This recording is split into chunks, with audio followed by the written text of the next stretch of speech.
So why is it we don't have a King of Wales? And we've only got a prince. So why is that?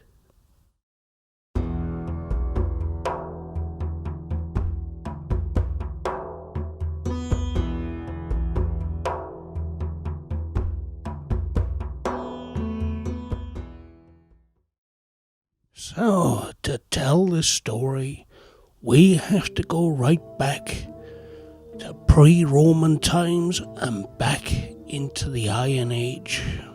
Now, Iron Age Britain was populated by Celtic tribes, and each of these tribes had their own king. Sometimes it was a queen. Now, come the Roman invasion, we started to see many of these tribes becoming allied with each other to fight back against the Roman military might. However, there are some records of kingship dating right back to 54 BC, and we have a record of Cassilavenius as being king of the Britons.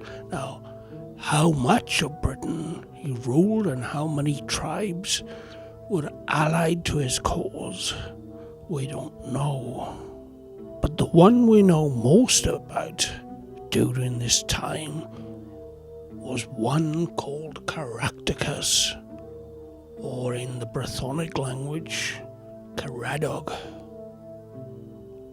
And Caradog resisted the Roman occupation for almost a decade before finally being captured and taken back to Rome, where he was allowed to live out the rest of his life.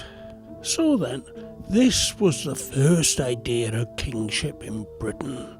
One who lived in a Celtic tribal society, and one that was able to form alliances and unite the Celtic tribes to fight for a common purpose.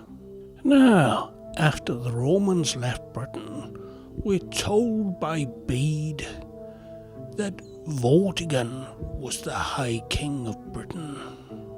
And Vortigern, it is said, was the one who invited the Saxons into Britain to fight as mercenaries from the invaders from the north and from Ireland.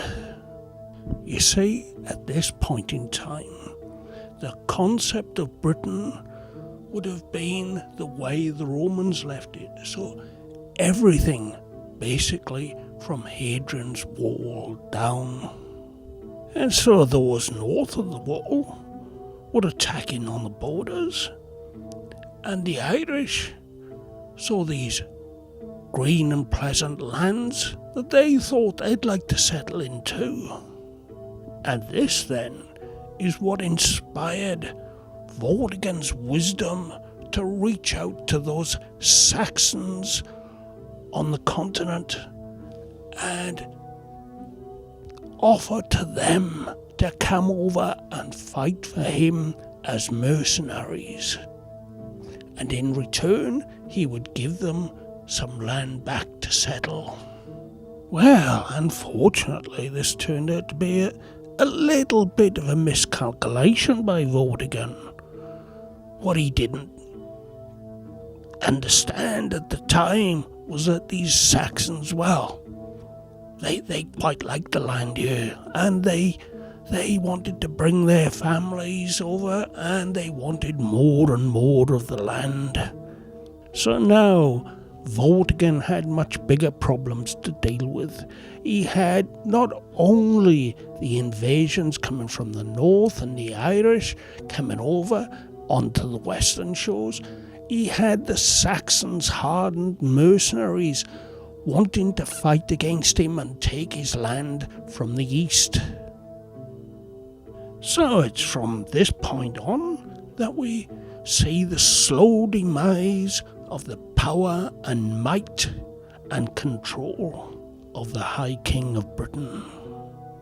And so, as we get through to the mid-7th century and the reign of Cadwallader, the High King of Britain, we start to see that the power balance has changed in favour of the Angles and the Saxons. And it was from this point on that we started to see that the concept of a High King of Britain, one that is actually a Briton, was becoming a bit of a joke, because the Angles and Saxons now had the majority of power, and from their perspective, this Brittonic king had no authority at all over them, and they were the majority. So I hear you saying, I thought we were talking about the Welsh kings, not the British kings. Well, this is what happened. The British were pushed further and further to the west, and the Angles and the Saxons referred to them as strangers. And the Saxon word for strangers were Welsh, which soon became the Welsh.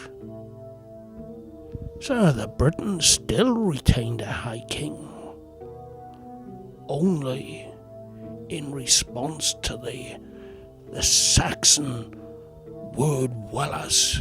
They were referring to themselves as the Cambrogi,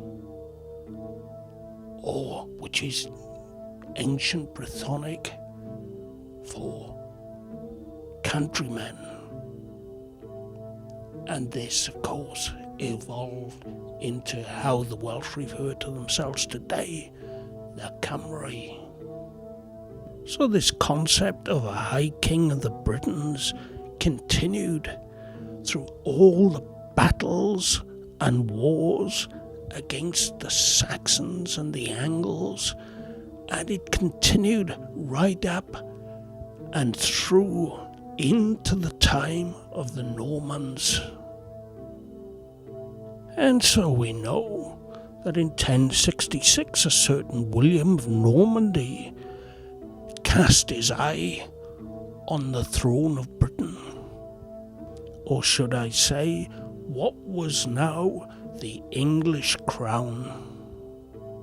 So we all know he defeated Harold at Hastings, and now England was under Norman rule. But that wasn't enough for William.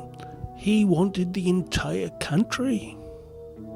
And so now the Normans picked up where the Saxons left off. And their idea of controlling the country was very different to that of the Saxons. They started carving up the land and giving ownership to those properties only to those who had pledged homage to the king. So this caused a bit of a problem for the Welsh, as they weren't about to surrender their allegiances to this Norman king. And so these Norman strongholds all of a sudden started springing up throughout Wales, and the Normans put in charge of these strongholds their own men. And these men that were put in charge of these strongholds, these men that were loyal to the Norman king, were to rule the regions from these strongholds that we now know as the castles of Wales. And over the next century, we saw battles and sieges all over the country, with these castles changing hands from the Normans to the Welsh and back again. Soon it became such that anyone who had the gall to declare themselves as a king of Wales, or even so much managed to unify enough of the people of Wales would be a challenge to the Norman king's authority, and it would be like an open invitation to a war. And the last person we know of who held the title of King of Wales was Owain Gwynedd in the 12th century. So from that point on, leaders of Wales, those that had unified Wales, referred to themselves as the Princes of Wales. So the question now that you might be asking is how come we have an English Prince of Wales rather than a Welsh Prince of Wales? So the English, seeking to end Welsh independence under Edward I, decided that at the death of Llywelyn ap Gruffydd, Llywelyn the Last, that Edward's son would now become the next Prince of Wales, and so the title passed from the Welsh into the English hands, thereby denying the Welsh the ability to declare their own Prince of Wales. So that's all that's left to say now, is that if you've enjoyed today's content and you'd like to see more, then give us a thumbs up and don't forget to subscribe. The button's down there, and I'll see you again on the next one.